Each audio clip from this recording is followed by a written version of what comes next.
பன்னீர் வந்து ஒரு பேக்கெட் தான் செய்ய போகிறேன். இதுக்கு 2 வெங்காயம் 2 தக்காளி இப்போ பொடியாக கட் பண்ணி வச்சுக்கலாம்.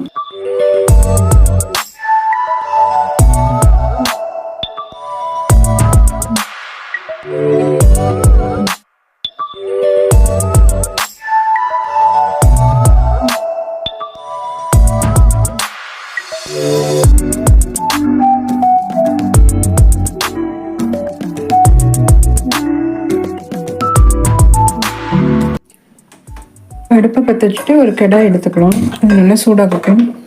நல்லா சூடாயிருச்சு. இப்போ நம்ம பட்டரை ஆட் பண்ணிக்கலாம்.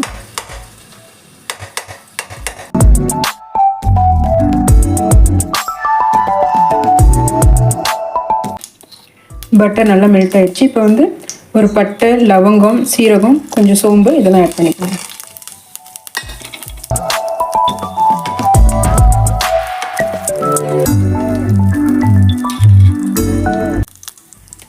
கருவேப்பிலை போட்டுக்கலாம்.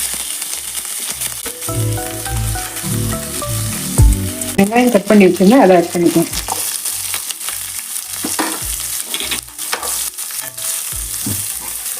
வெங்காயம் நல்லா பொன்னிறமாக வர வரைக்கும் ஒரு 2 நிமிஷம் ரோஸ்ட் பண்ணணும்.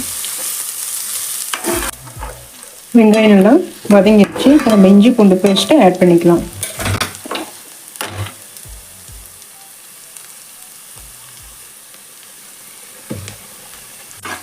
இஞ்சி பூண்டு பேஸ்ட் வந்து ஒரு 2 நிமிஷம் வதங்கணும். 2 தக்காளி பழத்தை மிக்சியில் அடிச்சுக்கலாம். 2 தக்காளியை அரிஞ்சும் போடலாம். மிக்சியில் இப்படி அடித்து போட்டால் பேஸ்ட் நல்லா கிரேவி பேஸ்ட் வரும்.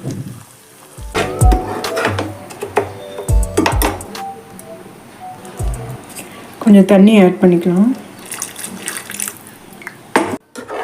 தக்காளி பச்சை வாசனை போகிற வரைக்கும் நல்லா வதங்கணும்.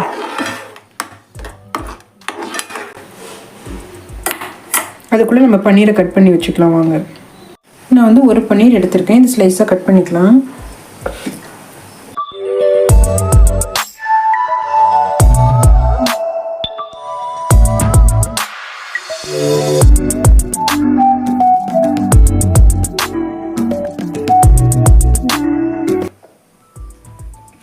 கட் பண்ணி எடுத்து வச்சு இப்போ வந்து இந்த தக்காளி வந்து வெந்திருக்கும்.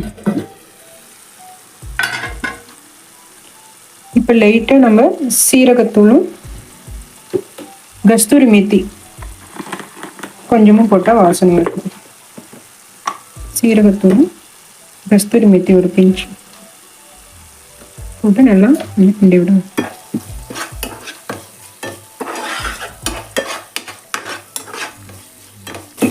தக்காளி நல்லா ரோஸ்ட் ஆகிடுச்சு.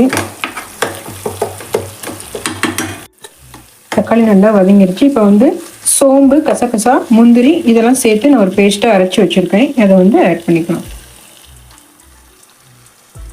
முந்திரி ஒரு 10 பல், சோம்பு கொஞ்சம், கசகசா கொஞ்சம், 3 அரைச்சி பேஸ்டாக்கி இதில் ஆட் பண்ணிக்கணும். 2 நிமிஷம் கொதி வரட்டும். தேவையான அளவு உப்பு போட்டுக்கலாம்.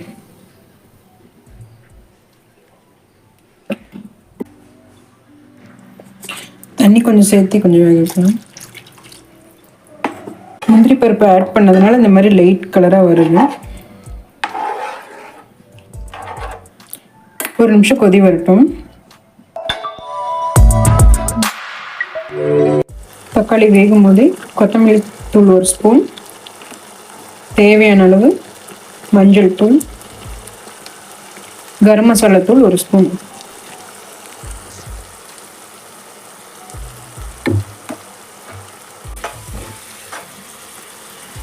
ஒரு 2 நிமிஷம் தக்காளி கொதிக்கட்டும்.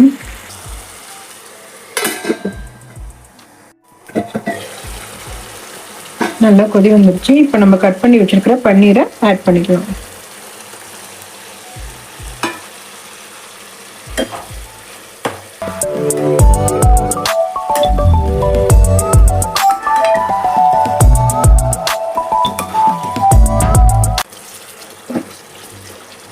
ஒரு 2 நிமிஷம் கொதிக்கட்டும்.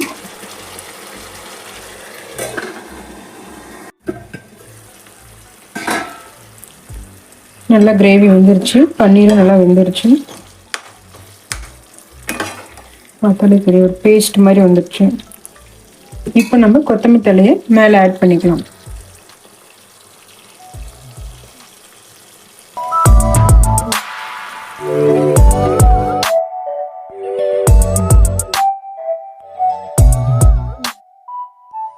பன்னீர் கிரேவிக்கு சப்பாத்தி தான் மேட்சாக இருக்கும். நம்ம கூடவே ஒரு சப்பாத்தி போட்டுக்கலாம்.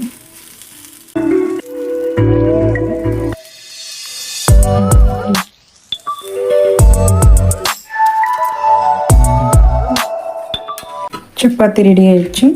சப்பாத்திக்கு பன்னீர் கிரேவி காம்போ செம்மையாக இருக்கும். சுவையான பன்னீர் கிரேவி ரெடி.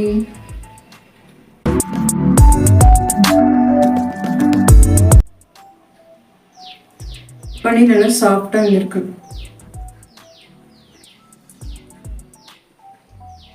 தேங்க்யூ ஃபார் வாட்சிங் மை சேனல். உங்களுக்கு வீடியோ பிடிச்சிருந்தா லைக் அண்ட் சப்ஸ்கிரைப் பண்ணுங்கள். தேங்க்யூ.